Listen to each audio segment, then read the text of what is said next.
Hey, I think it's working. I don't know. But I want to do another guitar today, and this one is a unique one that I got second. And it was broken and shaved down in a pile of parts, but it was indeed a Gibson. And I refer to, of course, my infamous 1984 Explorer. This is a way cool guitar. And it was painted by my roommate a long time ago. Both the front and back. And as you can see here, it had had a broken headstock that was repaired by none other than Rick Kramer. I find out way later in my life. I bring the guitar back to him and he's like, "Oh, I've fixed that. I've seen it before." And it's got a cool snake. It used to have a screaming Indian. For the idea was for my lacrosse team at the time. We were the Apache Indians, the Apaches. And I wanted that theme on the back, just a nod to my lacrosse team. But this has a Jimmy Wallace PAF in the neck. Zebra's cool. Factory, well, it's not it's a Gibson pickup. I don't even know what it is. It just says Gibson USA. It could be a 500T, but it just rips. The knobs, they go to 11. They were made by Jat Custom. Very cool. And ebony board.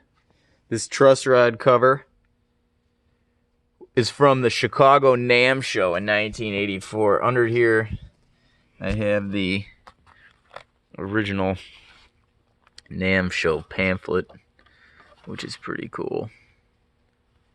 Some firsts. And the truss rod would have went right there. You can see where it was glued. Very rare, very unique. I thought it was cool because I don't have the silk screened Gibson logo anymore with the repaint and having it sanded off.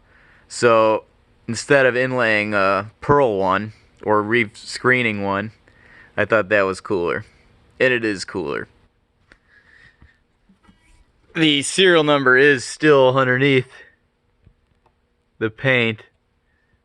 I have it written in the control cavity. Also, the TP6 tailpiece, very cool. And the screaming owl. I mean, that's just fucking rock and roll is what it is. So, this is a great guitar. We'll have to plug it into a rock and roll amp. I'll set it right here and fire up my 1987 Marshall Silver Jubilee, which pretty much fucking rocks in every way, every setting, every time. Here's my floor rig. The amp's humming, but it won't be on until the Morley pedal allows it to be on. It sounds like it's on high power. For this purpose, we will use low power. And I have a unique cabinet here. It's a black-orange cab 412 with two greenbacks, one here and one here. This is a 55 hertz 30 watt. This is a 75 hertz 25 watt. And that's a 65 watt silver Celestian. And then that's an open port. Don't ask me. Just know. So here we go. We'll set that there. Get a little Explorer riffage in for all the people. To right, we'll go through the pedals, of course, you know, but right into the Marshall. This is the, we'll start on the neck pickup. Now we'll start on the bridge.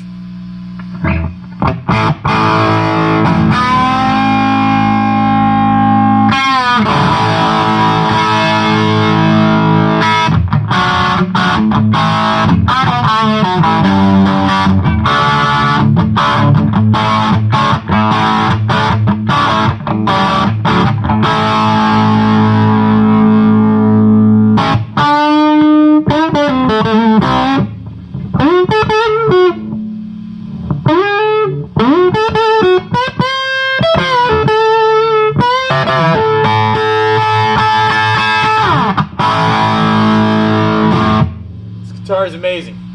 It's quite simply just that. It does go to 11, this guitar. This is the neck pickup, which is a bridge pickup from Jimmy Wallace. It probably reads 9 something on the ohm reader. It's a cooker.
This fucking thing is awesome, and I always feel that way. This is not a new shocking feeling. It's just this feeling every time, and I can't say enough.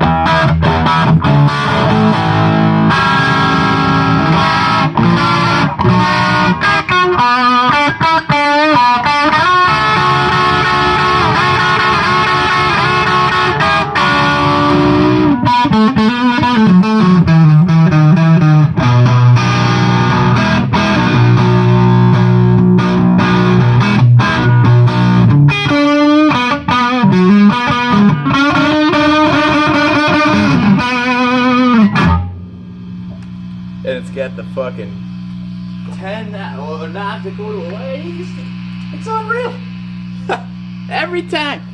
Look at this. I don't even have any pedals on. Don't need the climb. Don't need none of it. It's right in. I don't even have the. I mean, that's the slash channel. I'm not even on it. I mean, I can't say enough things good about the 1984 Explorer. One of the very, I mean, it's the second guitar I got. I got it with a few guitars to put into real guitars. So I made this into a real guitar. And of course, my neighbor who gave it to me, out of good faith, you know, he's like, oh, you know, you'll love this. You know, and I was like, more than you'd know. So I put it together, and now it rocks so hard. He's like, oh, can I buy that back? And I was like, well, you know, no. And I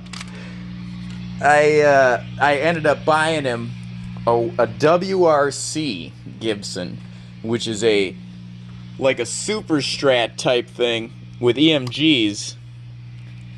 And he loves EMGs. This guitar had EMGs in it at one point. So I got him the Wayne Charvel model from Gibson with a case, and I gave it to him a few years ago, and I was like, here, now we're kind of even.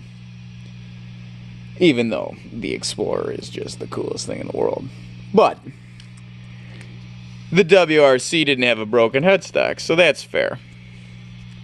But I would never get rid of this guitar. It's got a super thin neck, super fast, again, ebony board, laser fast, amazing frets. They're still fine. Yeah, they're good. They're okay. I play it a lot. But the paint job, super cool.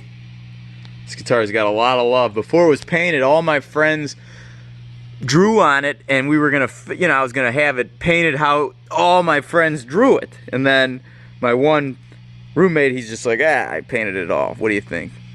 And I think it's cool. So, super rock and roll. The case is cool. Comes with the Rick Nielsen Cheap Trick checkerboard strap I love so much. And there you go, in the sweet Cali Girl case. Tan and pink. Well, thank you, and enjoy the next one.